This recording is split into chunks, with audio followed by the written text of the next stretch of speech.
जय हिंद, जय महाराष्ट्र, जय सनातन. बंधू आणि भगिनींनो, भारताचा हजारो वर्षापासूनचा इतिहास आहे आणि तो इतिहास काय आहे गेल्या 8 दिवसामध्ये तुमच्या लक्षात आलेच असेल की नेदरलँडने चोल साम्राज्याचे ताम्रपट आपल्याला वापस केले आहेत, जे हजारो वर्षाचा इतिहास सांगत आहेत. तर अशाच भारताच्या मध्ययुगीन काळामध्ये हजारो वर्षापूर्वीचा इतिहास आपण बघणार आहोत. तर मध्ययुगीन भारताच्या काळामध्ये भारतात बाबर, हुमायूं, अकबर, त्यानंतर शहाजहां, त्यानंतर औरंगजेब, त्यानंतर डच, पोर्तुगीज, इंग्रज अशा अनेक लोकांनी भारतामध्ये आक्रमणे केली. परंतु प्रत्येकाच्या इतिहासामध्ये आपण एकच गोष्ट ऐकलेली असते, ती म्हणजे दोन राजाची लढाई. बाबरने फलाण्याशी लढाई केली, त्या मोहम्मद तुघलकने लूट केली, फलाण्याने अमुक केलं तमुक केलं. परंतु सर्वसामान्य माणसाची परिस्थिती काय आणि सर्वसामान्यावर आलेले संकट काय, हा कधी आपण विचारच केला नाही. आणि ह्या लढायामध्ये सर्वसामान्य माणसाची परिस्थिती काय आणि त्याची धर्माविषयीची आस्था काय, हा कधी आपण विचार केला नाही. तर हजारो वर्षापासून भारतामध्ये अनेक आक्रमणे झाली. हुण आले, शक आले, त्याच्यानंतर पल्लव आले, चेर आले. प्रत्येकाने भारतामध्ये आक्रमण केली. कुशाण आले, त्यानंतर मोहम्मद गजनी आला, इब्राहिम लोधी आला, बख्तियार खिलजी आला, अनेक लोक येऊन गेली, बाबर, हुमायूं वगैरे.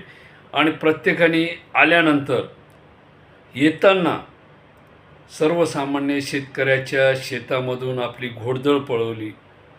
त्यांच्या घरावरनं, अंगणामधनं जी गुरंढोरं वगैरे होती त्यांच्यावर तलवारी चालवल्या, त्यांची गुरंढोरं नष्ट केली. असे अनेक किस्से भारतामध्ये घडलेत. परंतु ह्या बारीक सारीक गोष्टीचा कोणी विचारच केला नाही. तर मग त्याच्यामध्ये महिला असतील, वयस्कर स्त्री पुरुष असतील, वयोवृद्ध बालक असतील, त्या घोड्याच्या टापाखाली चिरडले असतील. जे काय म्हणजे अतोनात छळ त्या काळामध्ये झाला आणि प्रत्येक वेळेस ते सहन भारतीयांनीच केलं. भारतीयांनी म्हणजे त्यांच्यामध्ये एवढी सहनशीलता आहे सर्वसामान्य माणसामध्ये.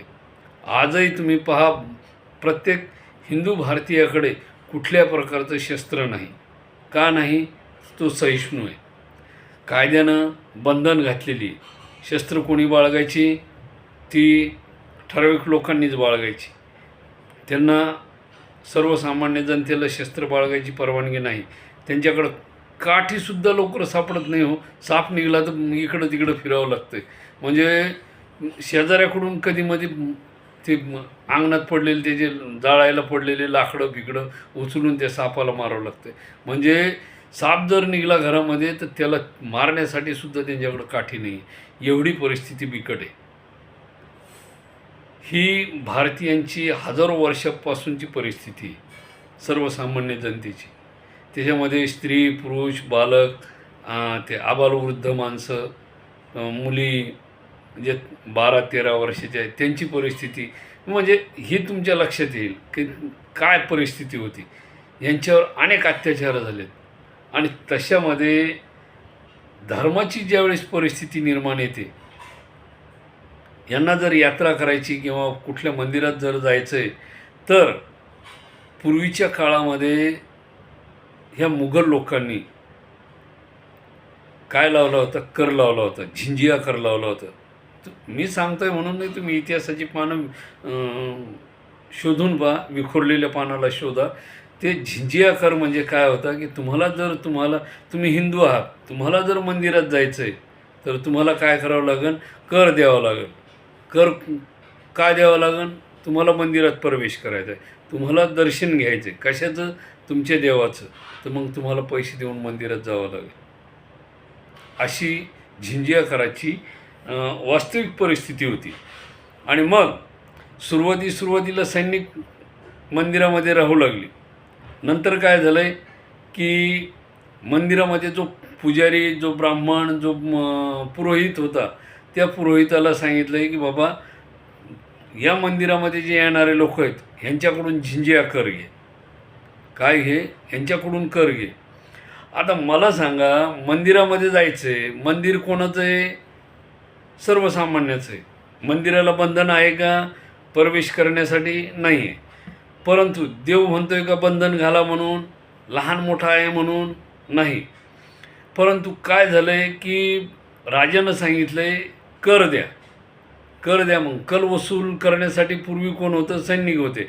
नंतर काय झालं, सैनिक म्हणे व राजा म्हणे व सैनिक लढाईसाठी लागतात वगैरे वगैरे, तुम्ही काय करा, ब्राह्मण हो, तुम्ही कर्मकांड करणारे, तुम्ही कर्मकांड करा, तुम्हाला फुल अधिकार.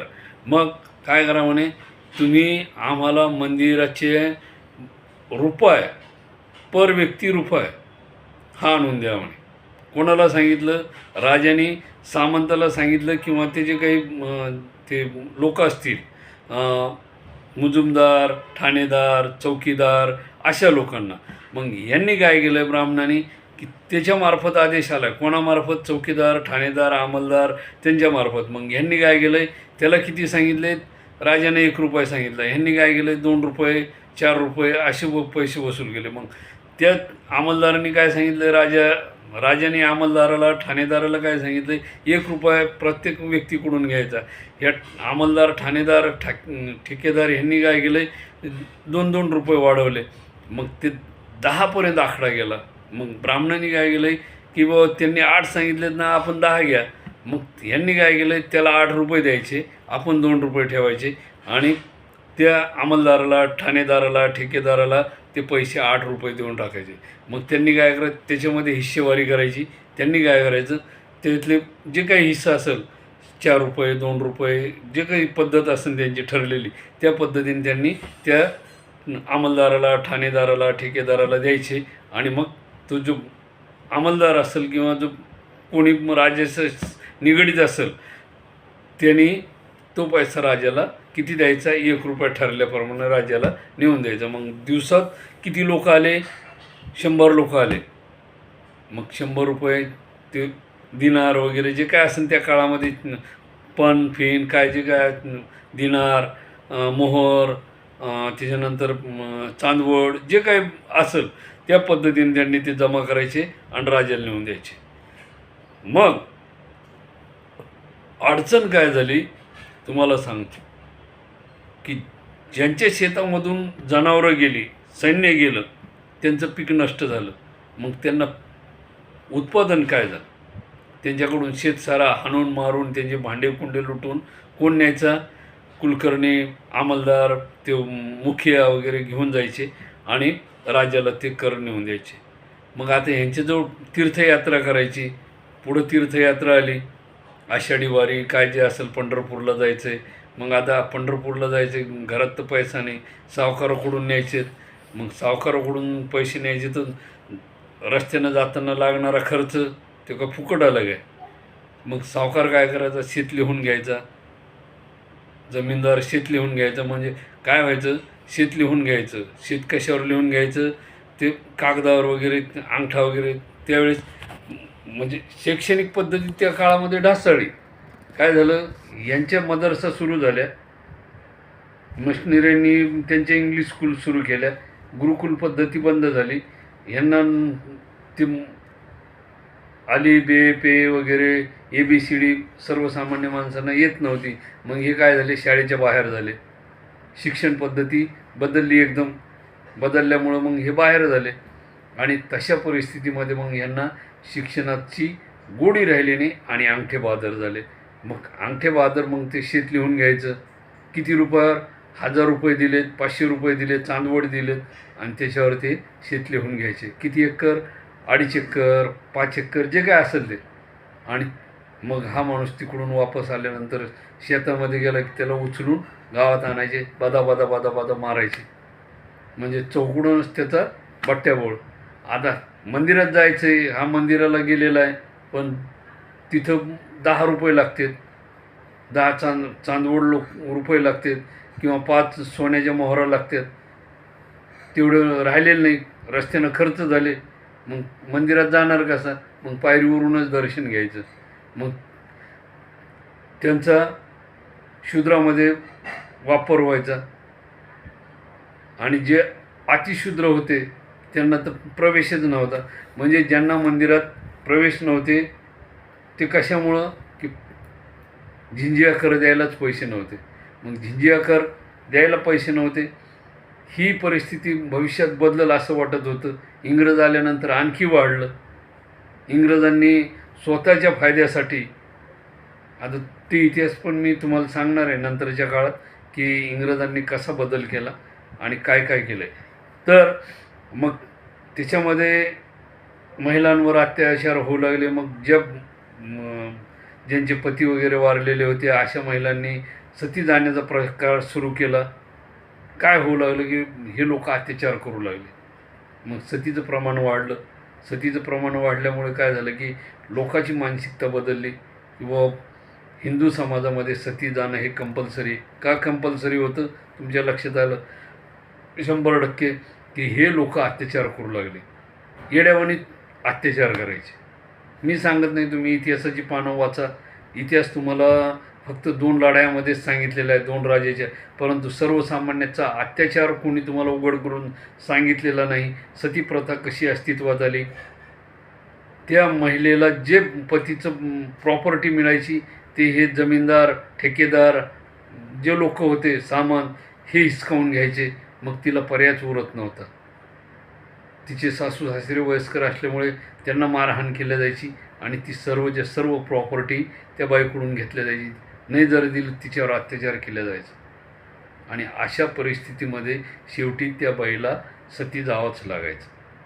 ही सती प्रथा पुरातन काळामध्ये अस्तित्वात नव्हती, परंतु जमीनदार, सामंत, त्यानंतर हे आलेले जे लुटारू होते, मुघल वगैरे, इंग्रज, डच, पोर्तुगीज, यांच्यापासून ह्या सतीप्रथेला जास्त वाव मिळाला. आणि 1560मध्ये जे पोर्तुगीजांनी हिंदू ग्रंथाची छपाई केली त्याच्यामध्ये ह्या सतीप्रथेला जास्त त्यांनी उधाण दिलं, ऊत आणला त्यात. आणि त्यामुळे काय झालं की समाजामध्ये हिंदू समाजाकडे बघण्याचा दृष्टिकोन वेगळा निर्माण झाला, आणि सतीप्रथा ही पुरातन आहे असं लोकांच्या डोक्यामध्ये भरवण्यात आलं. आता तुम्हाला मी थोडक्यात उदाहरण सांगतो, तुमच्या लक्षात येईल. ज्या वेळेस दुर्योधन मारला गेला, त्याच्या पत्नी भानुमतीचा विवाह कोणाशी झाला? तुम्ही संशोधन करा, नसेल तर मी तुम्हाला सांगणारच आहे. अर्जुनाशी झाला. त्याच्यानंतर रावणाच्या पत्नीचा विवाह कोणाशी झाला? बिभीषणाबरोबर झाला. वालीच्या पत्नीचा विवाह कोणाशी झाला? सुग्रीवाशी झाला. म्हणजे ही सिस्टम, पुनर्विवाहाची पद्धत त्या काळामध्ये होती. परंतु ह्या लोकांनी त्याच्यामध्ये बदल करून आपल्या ग्रंथाला तुच्छ लेखण्याच्या दृष्टीने सतीप्रथा ही त्याच्यामध्ये घालवली. सतीप्रथा ही पुरातन नाही आहे, रूढी परंपरागत नाही आहे, परंतु ह्यांनी 1560च्या पहिल्या छापखान्यामधून ती त्याच्यामध्ये घुसवली. आता मी मागच तुम्हाला सांगितलं होतं की ह्यांनी फेरबदल कसे केले. तर वाक्य पहा, मी काय सांगतोय. सदाशिवच्या शेतातील ऊसाला कांडे किती? पहा वाक्य काय आहे. सदाशिवच्या शेतातील ऊसाला कांडे किती? आता यांनी काय केलं आहे? वाक्य बदललं आहे. यांनी त्याच्यामध्ये फेरबदल कसा केला आहे? सदाशिवच्या ऊसाचे शेतातील कांडे किती? पहा वाक्य काय झालं आहे, आणि मग तुम्ही त्याच्यावर विचार करा, आणि यांनी कसे बदल केले तुमच्या लक्षात येईल. तर मग ही परंपरा पुरातन काळापासून आलेली नाही, तर ह्यांनी सुरू केलेल्या यांच्या परंपरेपासून, म्हणजे 1200 वर्षाचा कालावधी आहे इंग्रजांना, आणि 1500 2000 वर्षाचा मुघलाचा काळ आहे. कारण हे 9व्या शतकानंतर भारतामध्ये यायला सुरुवात झाली मुघल. म्हणजे 11व्या-12व्या शतकामध्ये यांनी इथं राज्यच करायला सुरुवात केली. अगोदर तर लूट केली, पण नंतरच्या काळात यांनी इथं स्थायिक व्हायला सुरुवात केली मुघलांनी. तर असा हा इतिहास आहे. आणि ही मंदिरामध्ये जी परंपरा सुरू झाली झिंजी आकाराची, म्हणजे तुम्ही पैसे द्या आणि दर्शन घ्या, आजही ही परंपरा भारतामध्ये प्रत्येक मंदिरामध्ये चालू आहे.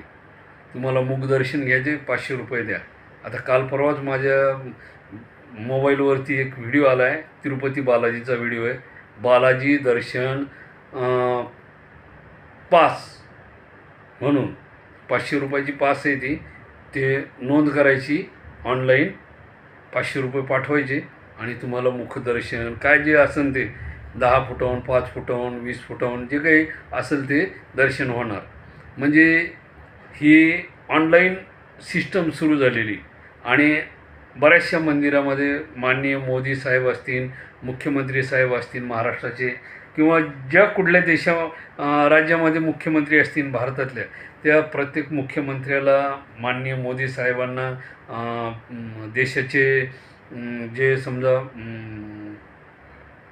प्रमुख आहेत, ज्यांच्याकडे मंदिराचं किंवा न्यायाधीश प्रणाली जी आहे, त्यांना मी अशी विनंती करतो की ही जी पद्धत आहे, पास पद्धत, ही कायमस्वरूपी बंद व्हायला पाहिजे. मंदिर कोणाच्या बापाचे नाही. त्या मंदिराला प्रवेश हा सर्वांनाच मिळायला पाहिजे.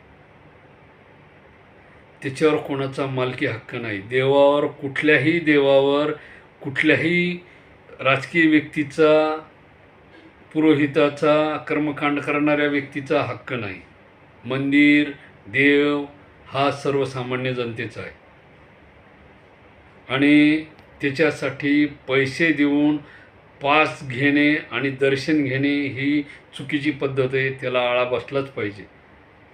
मी परत एकदा माननीय मुख्यमंत्री महाराष्ट्राचे देवेंद्र फडणवीस साहेब, उपमुख्यमंत्री, त्याच्यानंतर सांस्कृतिक मंत्री, ज्यांच्याकडे सांस्कृतिक पद आहे, मग ते राज्याचे असो किंवा देशाचे असो, त्या, आणि माननीय पंतप्रधान नरेंद्र मोदी यांनासुद्धा मी विनंती करतो की ही जी पद्धत आहे, पास काढून दर्शन, ही पद्धत चुकीची आहे. त्याला आळा बसायला पाहिजे. सर्वसामान्याला दर्शन मिळायलाच पाहिजे. स्त्री असो, पुरुष असो, बालक असो, मुलगी असो, मुलगा असो, कोणी असो, दलित असो, शूद्र असो, आणि प्रत्येकाला दर्शनाचा हक्क आहे. देव हा प्रत्येकाचा आहे. मग तो पंढरपूरचा पांडुरंग असो, तिरुपती बालाजी असो, केदारनाथ असो, बद्रीनाथ असो, वैष्णवदेवी असो, किंवा हिंगलाज माता असो, किंवा कामाख्या देवी असो, जे कुठलं तर मंदिर असेल, त्या प्रत्येक मंदिरामध्ये ती इच्छा समोरच्याची की माझ्या परीने मला मंदिरामध्ये किती दान टाकायचं आहे, किंवा मला त्या दानपेटीमध्ये किती रुपये टाकायचे, सोनं टाकायचं आहे, चांदी टाकायची, तांबं टाकायचं आहे, पितळ टाकायचं आहे, लोखंड काय टाकायचं आहे, ती माझी इच्छा. परंतु तुम्ही बंधन घालू शकत नाही. पावती फाडून तुम्ही पास देऊन दर्शन देऊ शकत नाही. 500-500 रुपये आणायचे कुठून? एक तर इतक्या लांबून ट्रॅव्हल्सने जा, कुठं नाही करा. ठीक आहे, ते मुख्यमंत्री दर्शन योजना वगैरे काय काय सुरू झालं आहे, त्याच्यामध्ये अटी आहेत. तुमचं वय 60च पाहिजे, 65च पाहिजे, तुम्हाला आजार नको, तुम्ही तंदुरुस्त पाहिजे. मला सांगा, 60 वर्षाचा माणूस कुठला तंदुरुस्त राहणार आहे? या अशा पद्धतीचे सिस्टम काढली, काही डोक्याचा भाग. माणूस तंदुरुस्त पाहिजे, तर मग 60 वर्षाचा माणूस कसा तंदुरुस्त राहील? त्याच्यामध्ये 17 ते 60 माणसाला बिमारी राहणार, आणि तुम्ही निरोगी पाहिजे, तुमचं फिटनेस सर्टिफिकेट पाहिजे, तुमचा आधार पाहिजे. काय करायचं तुम्हाला? कमाल आहे. काय डोकं लावते मलाच कळत नाही. 65 वर्षाचा माणूस कसा शक्य आहे बद्रीनाथ केदारनाथला चढणं? चढू शकतो का तो? त्याची शारीरिक क्षमता आहे का? तो जाऊ शकतो का? शक्यच नाही. ठीक आहे, आता हे त्र्यंबकेश्वर नाशिकचं, तिथं जाऊ शकतो का? त्या गर्दीमध्ये 65 वर्षाचा माणूस उभा राहू शकतो का? त्याला चक्रा येतात, कोणाला शुगर आहे, कोणाची बी पी आहे, कोणाला लकवा आहे, कोणी हलवतोय लख लख लख लख. कसं शक्य आहे? तुम्ही कोणाला सुविधा देताय, काय करताय काही त्याचा अर्थ? आणि त्याच्यामध्ये परत पास कसं शक्य आहे? त्या माणसानं तग तरी धरलं पाहिजे का? पास देऊन जर समजा त्या माणसाला 2 घंटे उभं राहावं लागतंय आणि इकडं बगर पाशीमध्ये शुगर बी पीचा माणूस बगर पाशीच्या रांगेमध्ये त्याला 6 घंटे लागायला लागले, याला 2 घंटे लागायला लागले. 6 घंटे तो माणूस दम धरणार का? ते मुलं दम धरणार का लहानाली? तुम्ही पासवाल्याला दर्शन द्यायला लागले तासभरामध्ये, इकडं हा माणूस 6 घंटे उभा राहतोय. कसं शक्य आहे? तुम्ही सर्वांना समान नागरी कायदा लागू करा ना. हां, तर बंधू आणि भगिनींनो, मी सर्वांच्या वतीने माननीय मुख्यमंत्री माननीय मोदी साहेब यांना विनंती करतोय की याच्यावर काहीतरी तोडगा काढा, काहीतरी तडजोड करा आणि सर्वसामान्यांना न्याय द्या. मंदिर हे खुलं करा आणि त्या मंदिरामधून सर्वसामान्यांना दर्शन द्या. जय हिंद.